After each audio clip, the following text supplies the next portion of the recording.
Oi, gente. Marconi Física, hoje tema lindo para você. Processos de transmissão de calor. Tudo bem? Bora aquecer aqui logo para a gente começar. Você vai pegando logo, sentando direitinho na cadeira, bem posicionado, tá certo? Pegando uma coisinha que não pode faltar, que é a sua água, tá bom? Procure também um lugar bem iluminado, porque os jogos não param. Tudo massa? A gente vai pegar e dividir o processo de transmissão de calor em 3 partes, tudo bem? Primeiro a gente vai ver condução térmica, passear pela condução térmica, depois a gente vai ver a convecção térmica e fecha bonito com o processo de irradiação, tá massa aí? Dentro disso, várias relações interessantes com outras disciplinas, então fica atento que a gente vai fazer um passeio muito bonito, interessante. Os jogos vão começar. Sentou direitinho, pegou o caderninho, canetinha. Vamos lá, sem pena. Primeiro vamos pensar o seguinte. Condução térmica é um processo que ocorre de materiais sólidos. Mas eu quero que você perceba que eu botei ali um asterisco. Também ocorre nos líquidos, só que com intensidade bem pequena. Por isso que tem até uma questãozinha lá na frente, que a gente vai cair para cima dela e associar isso aí. Tudo massa? Então vamos lá. Qual é a ideia? Bom, para ilustrar isso aí, eu tenho que pegar primeiro aqui os meus sabres, né? Meus sabres aqui, né? Meus pincéis. Situação bem simples, você imaginar. Você pega uma barrazinha, pô, uma coisa de barra, pega uma concha, uma colher, aquela colher de metal. Se você colocar na fonte de calor, lá, chama do fogão, você vai sentir que depois de um certo tempo, o calor vai chegar na sua mãozinha. Então você vai sentir essa energia aqui. E como é que essa energia foi transferida de uma extremidade para outra? Em materiais sólidos, lembra do asterisco, de molécula para molécula, tá certo? De átomos e moléculas para átomos e moléculas. Como isso acontece? Assim. Imagine que os átomos e moléculas podem estar unidos através de ligações químicas. Então quando você fornece energia aqui, energia na forma de uma coisa chamada de quê? Calor, né? Calor, você vai fazer com que essas moléculas se agitem mais. Então elas vão transmitindo essa energia para as moléculas vizinhas. Ou seja, você vai ter uma transferência de energia da região, entre aspas, mais quente para a região mais fria. Então vai haver o que a gente vai chamar bonito, lindo. Olha o que eu vou falar aqui, nome dessa onda de calor que vai sair dessa extremidade para outra, da região mais quente para mais fria, a gente chama de fluxo de calor. Então, por isso que você vai sentir, poxa, o calor chegando na sua mão. Massa aí, sem pena, sangue no olho, faca na caveira. Então, ó, Jota, vamos lá. Clécio, um beijo. Vamos continuar. Agora, só que você começa a pensar o seguinte, vem cá, gente. Tem uns bons condutores e uns maus condutores. O que quer dizer isso? A ideia é a seguinte: se eu pego uma concha, né, de metal, o calor passa tranquilamente, chega na minha mão, eu vou sentir o calor chegando na minha mão. Mas quando tu vai fazer aquele pudim, né? Quando tu vai fazer aquele purê, tu vai mexendo e tu usa uma colher de pau, né, madeira. Porque na verdade a gente vai lembrar que a madeira não é um bom condutor, a madeira é o quê? É um mau condutor de calor ou isolante. Então a gente tem grupos, né, onde a gente tem bons condutores e outro grupo que são os maus condutores, ou também chamados de isolantes. Exemplo de bons condutores são aqueles meninos chamados de metais. Já a gente vai comentar um pouquinho sobre isso. Mas a gente tem os chamados maus condutores. Aí tem borracha, plástico, né, gelo, o ar é um mau condutor, tá bom? Então são exemplos de maus condutores, né? E os metais são excelentes, porque lembra lá atrás, vocês viram lá em química de forma linda, que devido ao átomo, né, dos metais ter o raio grande, os elétrons não recebem grande influência do núcleo, né? Lei de Coulomb. E aí o que acontece? Os elétrons ficam fracamente ligados ao núcleo. Então cria uma situação linda, chamada de quê? Nuvem eletrônica. Esses elétrons livres têm grande mobilidade. Então eles vão facilitar o transporte de calor. Então aí, sem pena, sem pena, sem pena. Então são os metais que são os melhores condutores de calor, mas também uma coisa que a gente está perto de chegar, que é chamado eletricidade. Então é isso que faz com que eles tenham essa facilidade de propagar o calor. Pô, Marconi, então vamos lá, outra coisinha que você não pode esquecer, que é o seguinte, não há transporte de matéria. Os átomos e moléculas vibram, mas eles vibram e transmitem para as partículas seguintes, né? E aí você não há, a partícula não sai daqui e vai para lá, é a vibração dela que vai sendo transmitida para as outras. E eu quero dizer a vocês também que não é só vibração não, a gente tem situações de colisões. Essas colisões também transferem energia sobre a forma de quê? De calor. Então aí a gente vai pensar assim, quer dizer que calor também pode ser interpretado como transferência por colisões? Sim, gente. Então vamos. Aí a gente vai passear agora o seguinte, já falei da condução, né? Bons condutores, maus condutores, né? Não há transporte de matéria, ocorre nos sólidos, mas com intensidade pequena nos líquidos também. E aí vem uma situação para a gente começar a pensar. Quais são os fatores que influenciam a condução? Vamos lá. Para cada um deles, há uma situaçãozinha para a gente associar e não esquecer isso aí. Não pode esquecer, tá certo? A vida continua, vamos partir para cima. Vamos lá. Primeiro, representei aqui uma situação, duas fontes, tá certo? Ó, duas fontes térmicas aqui. Uma fonte térmica, pô, Marconi, o que é uma fonte térmica? Eu poderia ter uma situação onde eu tivesse aqui um sistema onde a temperatura se mantivesse constante. Exemplo, água sofrendo vaporização, pressão de uma atmosfera, 100 graus Celsius aqui. Enquanto ela estiver vaporizando, se mantém 100. Do lado direito eu podia ter gelo sofrendo fusão. Enquanto o gelo está sofrendo fusão, pressão de uma atmosfera, 0 graus Celsius. Se eu ligar essas duas fontes por uma barrazinha, essa barra vai fazer exatamente com que haja transmissão de calor de uma região para outra.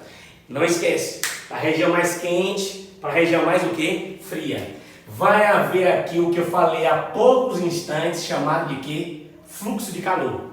Esse fluxo de calor é a onda de calor que sai desse lado para o lado de lá. Quais são os fatores que vão influenciar nesse fluxo? Vamos começar. Espessura. Esse aqui é a espessura. E eu gostaria que tu associasse uma situação seguinte, sempre bom beber água, ó. Vamos lá. Panela fina e panela grossa. Onde é que o fluxo é maior? Na panela que? Fina. A velocidade do calor propagando no fino é maior do que na panela o quê? Grossa. Então, fluxo é maior quando a panela é fina, ou seja, menor espessura. Maior fluxo para uma menor espessura. Panela fina, o fluxo é mais rápido, né? Então, vamos pensar o seguinte, fluxo é a velocidade com que o calor se propaga. Então, eu vou dizer que fluxo alto, espessura baixa. Inversamente proporcional. Aqui do ladinho, ó, inversamente proporcional. Marconi, isso é com a espessura. Área. Bom, para a área, o que tu pensasse assim? Uma chapazinha, aquela chapa de hambúrguer, você pegou e botou o dedinho na chapa, ó, você sentiu, né? Você molhe com água antes de fazer isso. Depois você fala assim, pô, teve um fluxo de calor aqui na minha mão, no meu dedinho, né? Se eu lavasse minha mão toda e botasse, você teria um fluxo de calor maior. Então, área menor, área maior. Onde a área é maior, o fluxo é maior. Então, é proporcional. Então, Marconi vem aqui e coloca, ó, proporcional aqui. Tem mais? Tem. Então, a área está aqui. Aqui está a espessura. Entre essas duas regiões existe uma diferença de temperatura. Aí vem um menino, né, grande, velho, fantástico, chamado Isaac Newton. Lei do resfriamento de Isaac Newton. Vamos ver uma situação na nossa vida, nosso dia a dia. Pense o seguinte, você pegou e quer beber água, só que abriu a geladeira, as garrafas de água todas vazias. Poxa, você quer beber água geladinha o mais rápido possível. Você vai pegar o seu copinho de metal, lembra metal, é bom condutor de calor. Você pega o seu copinho de metal, enche de água e vai colocar na geladeira ou no congelador. No congelador, onde a diferença de temperatura entre a água e o sistema que eu estou colocando é maior. Quanto maior essa diferença de temperatura, mais rápido o calor se propaga. Foi claro? Então, entre a geladeira e o congelador, eu coloco meu copinho metálico no congelador.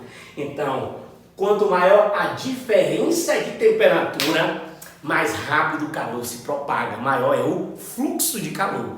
Então, eu vou dizer que com a diferença de temperatura é proporcional. Tem mais? Tem.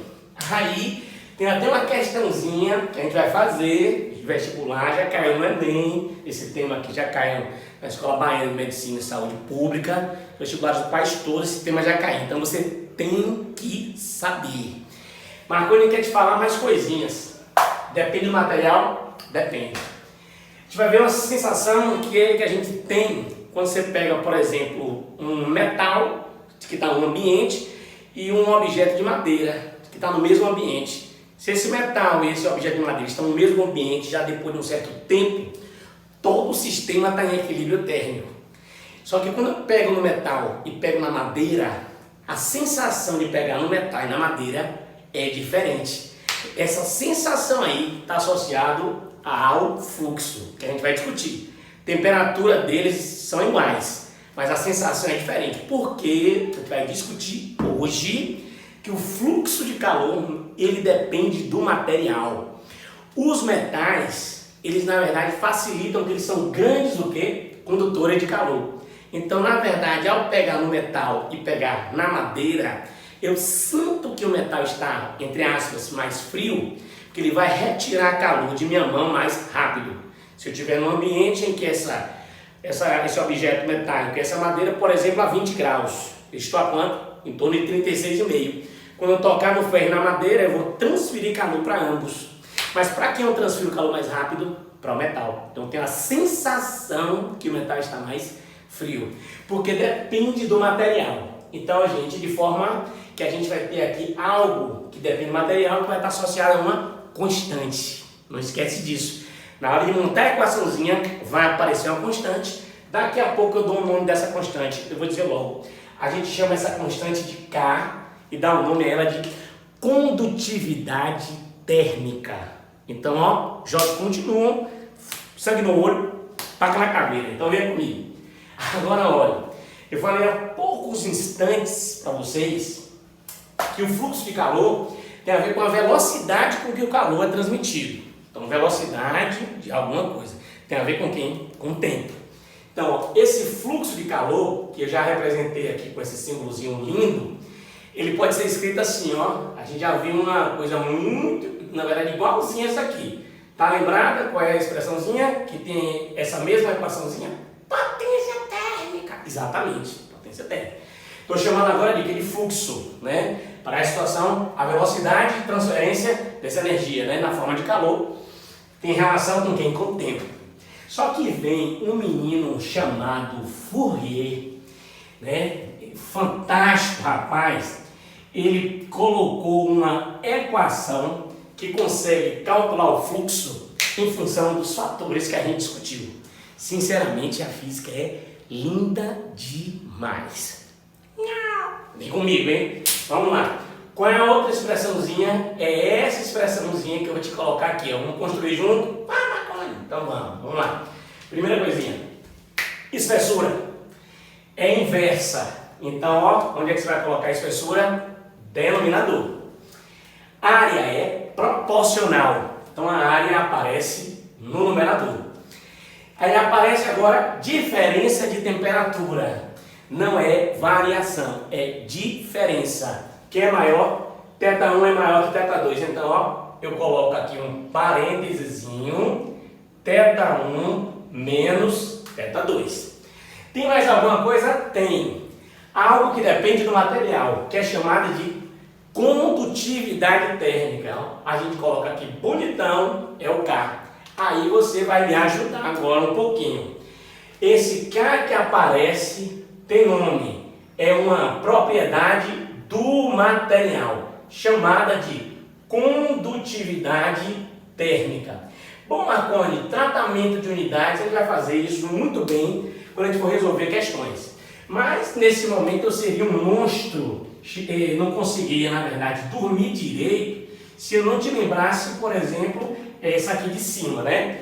Algumas unidades que eu posso ter para fluxo são as mesmas unidades que a gente trabalhava com quem? Com potência. Quais, por exemplo?